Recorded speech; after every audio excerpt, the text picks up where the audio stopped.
What's up, YouTube? It's your girl Tora with 5 tips and strategies to help you along the way when you're feeling just a little strapped for cash. Here we go. We're going to jump right off into it. Tip number 1. When you're feeling a little strapped for cash, try this out. Take only what you need to spend to the store. Take only the amount of money. Now, when you only take what you need to the store to spend, that's going to help you and prevent you from overspending because you only have enough money to spend on you. Okay, so tip number 1, only take what you need.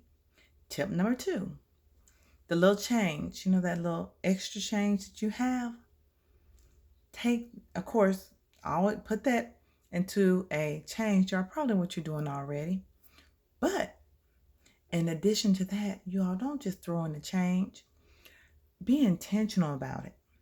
Take a $5 and $10 bill, whatever you can, and put it in the jar with it. And just watch your money grow. Don't touch it. Do not touch it. And just watch your money grow. Now, if you really want to be serious about this thing, have your money automated. In other words, have it directly drawn out of your account, and you won't even miss it. In the meantime, your money will just be growing, growing, growing. And then again, it does not have to be some extravagant amount, but think about all the money that we just waste just going to the store, buying shoes, buying clothes. We don't even miss that money. So instead of, taking it and buying shoes and buying this and that, invest in yourself. Have that money for like a rainy day. All right. And it will automatically be coming out of your account. So that's tip number 2. Tip number 3, very important. If you be a blessing to someone else, if you be a blessing to someone else, I guarantee you will see your money increase. Now look at this right here. What is that? Well, somebody said a fist. Okay, but it's not just a fist. It's a fist, yes, but it's a closed hand. All right. Now, what do we know about a closed hand? When your hand is closed, nothing can go out, but guess what? Nothing can come in either. So when your fist is closed, you're not being a blessing, and your hand is not open for you to receive a blessing. So I know you're saying, well, wait a minute now. How can I be a blessing? We're right here talking about me being strapped for cash. Where am I supposed to get the money to, bless somebody else? You all look. Think about Jesus. He took a couple of loaves of bread and some fish and fed 5,000. If his hand had been closed, those people would have, just imagine how the people would have suffered. But because he was willing to open his hand, we serve a giving God, a God of abundance, of overflow. So what, trust me, he sees when you give, he sees when you bless others. So whatever you give, open up your hand, give, be a blessing. And it doesn't always have to be financial. And you won't even always get it back in a financial way. But believe me, when you open up your heart and you open up and just let yourself give, the blessings will pour back and come back to you in ways that you couldn't even imagine. All right? Okay.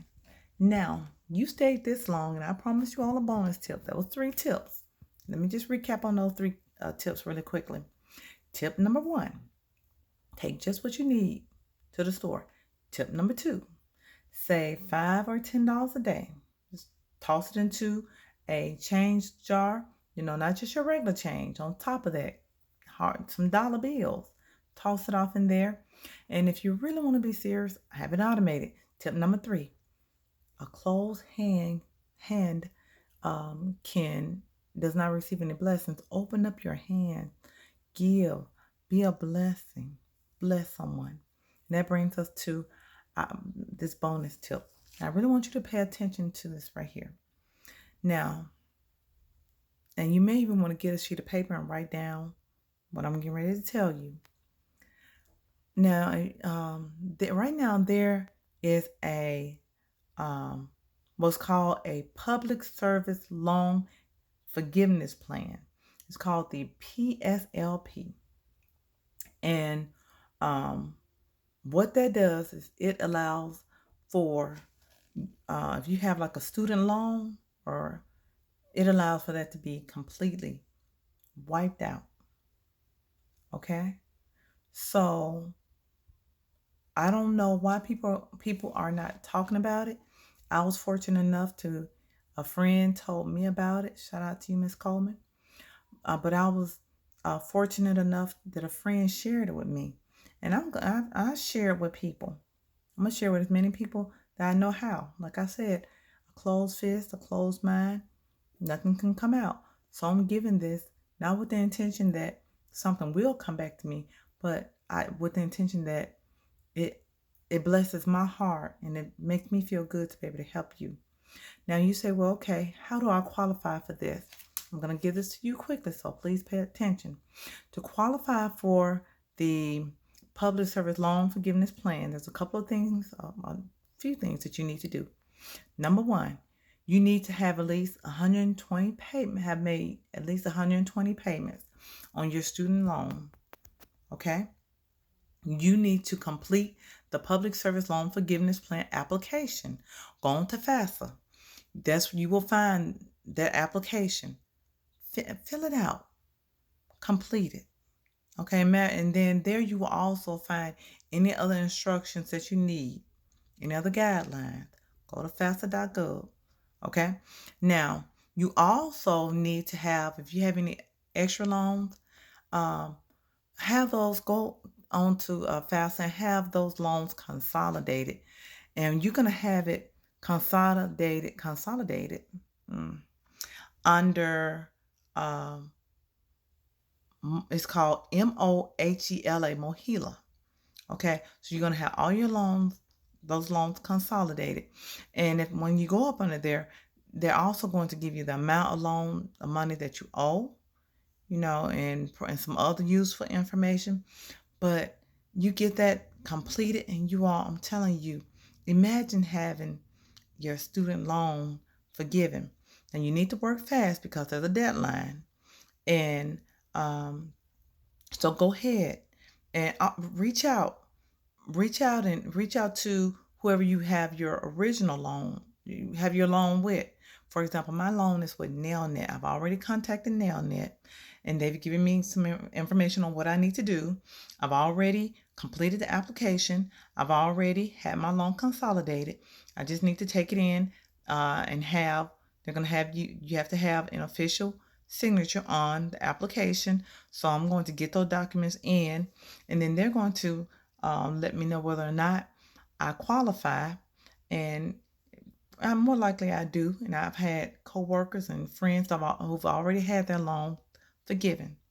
So if this is something you're interested in, imagine what a blessing it can be to your household and to your family, then do not sleep on this. Go ahead and get started. This is Tora Elris. I've just given you 3 tips and strategies on how you can save and hold on to your money. And I've also given you a bonus tip. Go ahead and put those things into practice. And you like my content, please like, share, and subscribe. You want more educational or spiritual or level up type content, I'm your girl. Thank you. Love you.